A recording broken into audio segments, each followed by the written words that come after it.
BBIP topic यानी कि special खातिरदारी। जी हाँ, पियाजेट की थ्योरी पढ़ने जा रहे हैं आज हम। पियाजेट की थ्योरी टीचिंग एग्जाम से लेकर जितने भी टीचर्स ट्रेनिंग से लेकर जितने भी ज़रूरी एग्जाम्स हैं सबके लिए बहुत ही ज़्यादा ज़रूरी टॉपिक है। पियाजेट की थ्योरी है क्या, इसके बारे में हम बात करेंगे, ठीक है। तो इस पूरी थ्योरी के लिए मैंने 2 पार्ट बना रखे हैं। एक पार्ट है पार्ट 1 और दूसरा पार्ट 2। पार्ट 1 की सारी बातें हम अभी करेंगे। पार्ट 2 का लिंक आपको डिस्क्रिप्शन में मिल जाएगा और ऊपर आई बटन में भी एडेड है। पार्ट 2 इस थ्योरी का मेन पार्ट है, ठीक है। उसमें सारी स्टेजेस को मैंने डिफाइन कर रखा है। इनकी 4 स्टेजेस इन्होंने बताई थी पियाजे जी ने, तो मैंने उसको डिफाइन कर रखा है, उसको समझा रखा है। और यहाँ पार्ट 1 में कुछ टर्म्स और कंडीशंस के बारे में बात करेंगे जो कि आपको समझ में आनी चाहिए क्योंकि वो पार्ट 2 से रिलेटेड है, ठीक है। तो मैं हूँ उत्कृष्ट उपाध्याय और चलिए शुरू करते हैं अपनी वीडियो को। तो आज इस वीडियो में क्या क्या बात करेंगे इसको सबसे पहले जानते हैं। वेरियस एरियाज और एस्पेक्ट्स ऑफ मेंटल डेवलपमेंट, यानी किन किन क्षेत्रों में होता है हमारा मानसिक विकास। उसके बाद है factors affecting cognitive development of children, यानी कौन से फैक्टर्स हैं जो उसको अफेक्ट करते हैं। उसके बाद 4 टर्म्स हैं जो उन्होंने जीन पियाजे जी ने बताए थे, इस प्रोसेस को समझेंगे। स्कीमाज, एसिमिलेशन, एकोमोडेशन और इक्विलिब्रेशन। तो जीन पियाजे की जो थ्योरी थी उसमें उन्होंने अपने ही 3 बच्चों पर एक्सपेरिमेंट्स किए थे, मतलब उनको पूरी तरह से ऑब्जर्व किया था कि किस प्रकार से बचपन से लेकर अंत समय तक उनका मतलब आगे तक उनका दिमागी विकास हो रहा है किस तरीके से, और उसके बेसिस पे उन्होंने अपनी थ्योरी दी थी, ठीक है। तो अब उनकी थ्योरी की ये सारी चीजें हम पढ़ेंगे। इसमें है पहले वेरियस एरियाज, कौन से एस्पेक्ट्स हैं, यानी किससे हमें पता चलेगा कि दिमागी विकास हो रहा है। तो वो क्या है, इंटेलिजेंस है पहला, यानी कि मेंटल ग्रोथ, यानी दिमागी विकास, यानी दिमाग का जो विकास है वो किस तरीके से हो रहा है। तो अकॉर्डिंग टू रिसर्च इन्फेंसी का जो टाइम होता है उसमें बच्चों का दिमागी विकास सबसे ज्यादा तेजी से होता है। उसके बाद चाइल्डहुड में थोड़ा मॉडरेट हो जाता है, मध्यम हो जाता है चाइल्डहुड में, ठीक है। उसके बाद जैसे जैसे बड़े होते हैं, यूथ एज जब आती है तो उसमें सबसे स्लो स्पीड होती है हमारे मेंटल ग्रोथ की, ठीक है, समझ गए आप। देन है सेंसेशन एंड परसेप्शन। सेंसेशन मतलब हमारी सेंसेस का कैसे डेवलपमेंट हो रहा है, और परसेप्शन मतलब दृष्टिकोण। दृष्टिकोण का मतलब है कि वजन, साइज, दूरी और स्पीड, इन सब चीजों का ज्ञान हो जाना, ठीक है। जैसे बचपन में बच्चे को दूर से आ रही ट्रेन बिल्कुल खिलौने जैसी लगती है, लेकिन पास आने पे पता चलता है कि हाँ ये तो बहुत बड़ी ट्रेन है। लेकिन अगर बड़ा आदमी है तो उसे पहले से पता होता है कि हाँ ये तो बहुत भारी और बड़ी ट्रेन आ रही है। तो यह है दृष्टिकोण का अंतर जो बचपन में डेवलप नहीं होता, लेकिन धीरे धीरे डेवलप होता है। और एक फैक्ट बताता हूँ, जो सेंसेस होती हैं हमारी, वो सेंसरी इक्विपमेंट्स 5 साल तक मैच्योर हो जाती हैं। यानी 5 साल के पहले अगर 3 साल 4 साल का बच्चा है तो उसको ज्यादा नॉलेज नहीं होगी कि इसमें नमक प्रॉपर डला है या नहीं डला, या फिर ये चीज कितनी मीठी है कितना, ये सारी चीजें। लेकिन जैसे जैसे बच्चा 6 साल 7 साल बढ़ता जाता है तो उसको नॉलेज होने लगती है कि हाँ भाई इसकी स्मेल ऐसी है, इसका टेस्ट ऐसा है, ये सारी चीजें। देन है कॉन्सेप्ट फॉर्मेशन। कॉन्सेप्ट फॉर्मेशन मतलब जो उसके इन्वायरमेंट में डिफरेंट एलिमेंट्स हैं, अलग अलग तरह की जो इतनी सारी चीजें हैं, उसके बारे में धीरे धीरे ज्ञान होने लग जाना। जैसे अगर एक एग्जांपल बताऊं तो बच्चों को बचपन में संडे मंडे जो होता है वो रटाया जाता है, बच्चे उसको रट लेते हैं, मतलब एक नॉलेज उनको मिल गई है।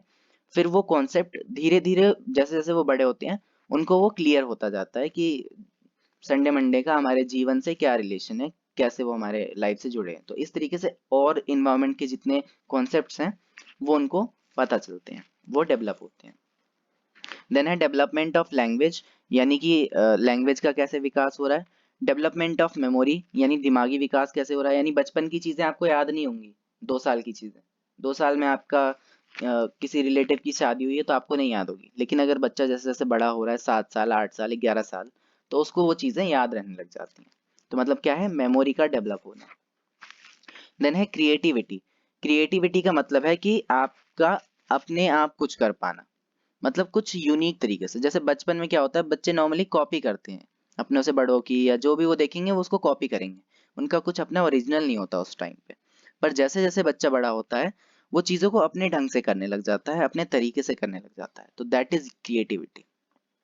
ठीक है। देन है प्रॉब्लम सॉल्विंग, यानी बच्चे कैसे प्रॉब्लम्स को सॉल्व कर पा रहे हैं, तो ये एबिलिटी भी धीरे धीरे बढ़ती है। यही सारे एस्पेक्ट्स हैं मेंटल डेवलपमेंट के। अब हम कुछ इनके फैक्टर्स के बारे में बात करेंगे जो पियाजे ने बताए थे कि कौन से फैक्टर्स हैं जो इसको अफेक्ट करते हैं, जिनकी वजह से या तो ये रुक सकता है या तेज हो सकता है ना। आपका दिमागी विकास या तो थोड़ा स्लो हो जाएगा या फिर थोड़ा तेज हो जाएगा। तो उसके लिए क्या फैक्टर्स हैं, इसके दो उन्होंने फैक्टर बताए थे, बायोलॉजिकल फैक्टर हैं और एनवायरमेंटल फैक्टर्स भी हैं, यानी जैविक कारक और पर्यावरणीय कारक। सबसे पहले बात करते हैं बायोलॉजिकल फैक्टर्स की। इसमें कुछ पॉइंट्स हैं जैसे sense organs, intelligence, heredity, maturation और जेनेटिक्स। सेंस ऑर्गन्स का मतलब आपके आंख, नाक, कान, आपका टच, ये सारी चीजें बिल्कुल अच्छे से काम कर रही हैं, है ना। तो आप ज्यादा अच्छे तरीके से चीजों को परसीव करोगे, है ना। आप बेहतर तरीके से देख सकते हो, सुन सकते हो, सब कुछ आपका ठीक ठाक है तो आप अच्छे तरीके से डेवलप करोगे, आपका दिमाग ज्यादा अच्छा डेवलप होगा। वहीं आपकी आंख, नाक में कहीं कुछ गड़बड़ी है, आपको कुछ अच्छे से दिखता नहीं, तो आप वहां पे आपका दिमागी विकास बाधित होगा, अवरोध होगा। ठीक है। देन है इंटेलिजेंस, यानी आपका जो दिमागी विकास है वो जो मैंने अभी बताया कि बचपन में सबसे तेजी से हो रहा है और फिर धीरे धीरे कम होती जाती है स्पीड, तो आपका दिमागी विकास किस तरीके से हो रहा है, ये भी बायोलॉजिकल फैक्टर है। उसके बाद है हेरिडिटी। हेरिडिटी का मतलब है कि आप अपने पेरेंट्स से किस तरह के जीन्स लेकर आए हैं। जीन्स का मतलब है किस तरह के ट्रेड्स लेकर आए हैं। जैसे एग्जांपल की बात करूं तो कुछ कुछ पेरेंट्स बहुत ज्यादा दिमागी तौर पे मतलब बहुत अच्छे होते हैं, उनका दिमाग बहुत तेज होता है ना। तो देयर आर हाई चांसेस कि आपके बच्चे का भी दिमाग बहुत तेज होगा, है ना। तो ये होता है ट्रेड्स, यानी जैसे पेरेंट्स हैं वैसा इफेक्ट बच्चे पे भी पड़ता है। देन है मैच्योरेशन। मैच्योरेशन का मतलब आपको प्रॉपर न्यूट्रिशन मिल रही है कि नहीं। तो कई बार ऐसा पाया जाता है कि बच्चा माँ के गर्भ में भी उसको न्यूट्रिशंस की कमी हो जाती है या कुछ ऐसा हो जाता है तो उसका विकास रुक जाता है, वो विकसित नहीं हो पाता। और यही बात उसके बड़े होने पे भी लागू होती है। अगर उसके ठीक प्रकार से खान पान या खाने को ये सारी चीजें नहीं मिल रही हैं तो ये देखा जाता है कि कहीं ना कहीं उसका दिमागी विकास भी इससे प्रभावित होता है। अगर ढंग से खाने खाई पी नहीं रहा तो उसका दिमाग भी उस तरीके से डेवलप नहीं हो पाएगा, वो भी। देन है जेनेटिक्स। जेनेटिक्स का मतलब है आपकी कोई डिसेबिलिटीज हैं आपके अंदर या फिर आपको कोई हेल्थ इश्यूज हैं, हेल्थ प्रॉब्लम्स है, तो ये सारी चीजें आपके जेनेटिक्स में आएंगी, यानी उत्पत्ति संबंधी। यानी आप अच्छे खासे हैं, ऊपर से नीचे तक आपके इंटरनल सारे ऑर्गन्स वेल तरीके से काम कर रहे हैं तो आप अच्छे तरीके से सीख पाएंगे। वहीं आपको कुछ प्रॉब्लम है या कोई कमी है या कोई बीमारी है इस तरीके की, तो वो आपके स्किल्स को सीखने में आपको बाधित करेगी, आपको रोकेगी। ये हैं ये हैं बायोलॉजिकल फैक्टर्स।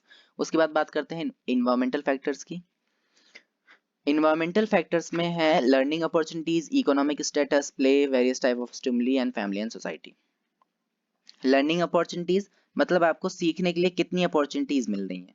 जैसे कि जितनी अपॉर्चुनिटीज मिलेंगी आपका दिमाग उतना काम करेगा और उतना आप विस्तृत तरीके से सोच पाएंगे। जैसे आपके पेरेंट्स ने आपको स्विमिंग क्लासेस लगा रखी हैं, अच्छे स्कूल में भेज रहे हैं, बढ़िया खिलौने दे रखे हैं या और कोई स्किल वाली क्लासेस लगा रखी हैं, मतलब आपको बहुत सारी अपॉर्चुनिटीज मिल रही हैं तो आपका दिमाग ज्यादा विकसित होगा। वहीं अगर ये सारी सुविधाएं आपको कहीं ना कहीं नहीं मिल पा रही हैं तो वहां पर आपकी दिमागी विकास की क्षमता थोड़ी कम होगी। उसके बाद है इकोनॉमिक स्टेटस। ये बिल्कुल वैसा है कि मतलब आप अमीर हैं, आपके माता पिता अमीर हैं तो आपको सारी अपॉर्चुनिटीज प्रोवाइड हो पा रही हैं। वहीं आप गरीब हैं तो आपको वो अपॉर्चुनिटीज मिल ही नहीं रही हैं, तो इस तरीके से ये आपको प्रभावित करेंगे। उसके बाद प्ले। प्ले भी एक महत्वपूर्ण हिस्सा है दिमागी विकास के लिए, यानी हम किस तरह के खेल खेल रहे हैं। ऐसे बहुत सारे गेम्स होते हैं जिनसे हमारा माइंड डेवलप होता है, तो प्ले भी एक इम्पॉर्टेंट पॉइंट है इसमें। उसके बाद हमारा पॉइंट है वेरियस टाइप्स ऑफ स्टिमुली।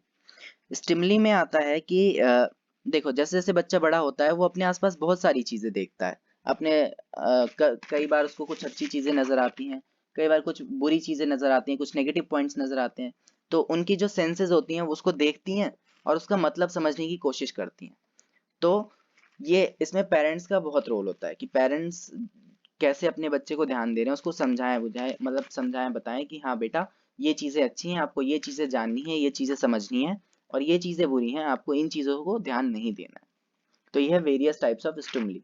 जैसे बच्चों को टीवी नहीं देखना चाहिए, ये हमारी रिसर्चेस बताती हैं, बहुत सारी रिसर्चेस बताती हैं बच्चों को टीवी नहीं देखनी चाहिए। तो ये बात कौन ध्यान रखेगा? ये पेरेंट्स की जिम्मेदारी है कि बच्चे को किस तरह की स्टिमुली एनवायरनमेंट से मिलने दे रहे हैं। ठीक है, हमारा एनवायरनमेंट तो अलग अलग तरह की स्टिमुली से भरा पड़ा है, आपको हर जगह नई चीज देखने को मिलेगी। तो बच्चे के लिए ये बहुत जरूरी हो जाता है उसके दिमागी विकास के लिए। उसके बाद है family and society. Family and society के लिए एक एग्जांपल मैं आपको बताता हूँ। जैसे दो तोते थे और एक बार तूफान आया और वो दोनों तोते बिछड़ गए। तो एक तोता बिछड़ के डाकुओं की गुफा के पास जाकर रहने लग गया और दूसरा तोता साधु के बाहर कुटिया में जाकर रहने लग गया। तो जब बाद में उनको पाया गया तो उसमें देखा गया कि जो डाकुओं वाला तोता था वो मारो काटो यही दोहराता था, और जो साधु के यहाँ वाला तोता था वो राम राम राम राम ये बोलता था। तो ये क्या है कि आपका जैसा आसपास का माहौल होगा, जैसी आपकी फैमिली होगी, जैसी आपकी सोसाइटी होगी, उसी प्रकार से वो बच्चा भी हो जाएगा। तो यानी फैमिली एंड सोसाइटी का दिमागी विकास में या और मतलब पूर्णतया जो विकास है उसके लिए बहुत अहम रोल है। उसके बाद इस वीडियो का मेन कॉन्सेप्ट जो हमें समझना बहुत ज्यादा जरूरी है, इसको आपको बिल्कुल ध्यान से समझना है। इसमें दो प्रोसेस हैं, मतलब दो चीजें हैं, एक है स्कीमाज और दूसरा एडॉप्टेशन।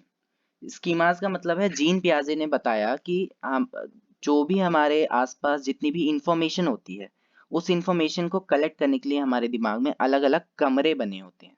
ठीक है, स्कीमाज का मतलब different rooms in our mind. ठीक है, जैसे आप नाच गाना कर रहे हो तो आपके दिमाग में अलग जगह जाके स्टोर होगा, आप हंसी बोल रहे हो तो वो आपके दिमाग में अलग जगह स्टोर होगा, या आप कुछ मूवीज के बारे में बात कर रहे हो तो दिमाग में अलग जगह, राजनीति अलग जगह। तो मतलब हर एक तरह की जो नॉलेज है उसके लिए एक अलग कमरा आपके दिमाग में बना होता है। इससे क्या होता है, इससे आपका जो चीजें हैं, जो वर्ल्ड है आसपास का, आपकी दुनिया है, उसको समझने में आसानी मिलती है, उसको आप अच्छे से अंडरस्टैंड कर पाते हो, इंटरप्रेट कर पाते हो। ऐसा उन्होंने बताया। ठीक है, किसने? जीन पियाजे ने। उसके बाद अगली प्रोसेस है एडॉप्टेशन।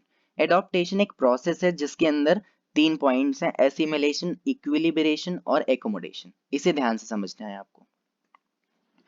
तो ये पूरी प्रोसेस मैंने इसमें बता रखी है यहाँ पर।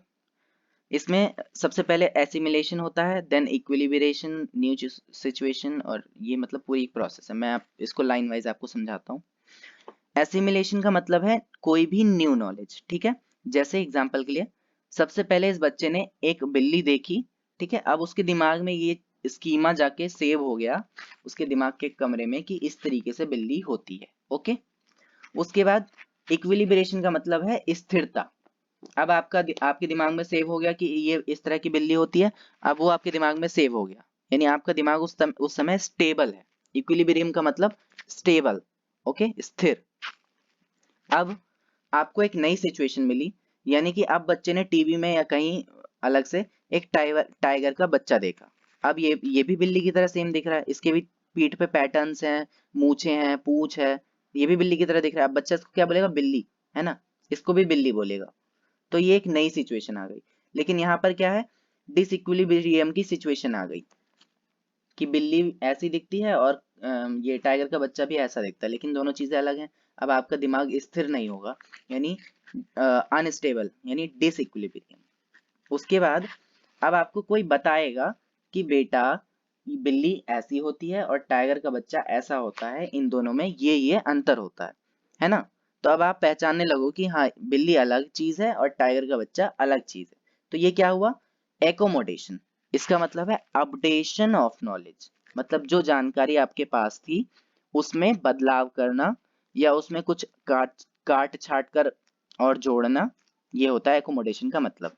ठीक है, तो ये है एकोमोडेशन, यानी कि अपडेशन ऑफ नॉलेज। तो ये प्रोसेस थी पूरी, इसको हमने बिल्कुल ध्यान से समझना है आपको। वीडियो में यही चीज आपको सबसे ज्यादा इंपॉर्टेंट। इसके बाद हम बात करेंगे सेकेंड पार्ट में, जिसमें सारी उसके चारों स्टेजेस के बारे में बात कर रखी है। तो कोई भी आपका डाउट हो तो आप मुझे कमेंट सेक्शन में बता सकते हैं। And thank you, bye bye, मिलते हैं नेक्स्ट वीडियो।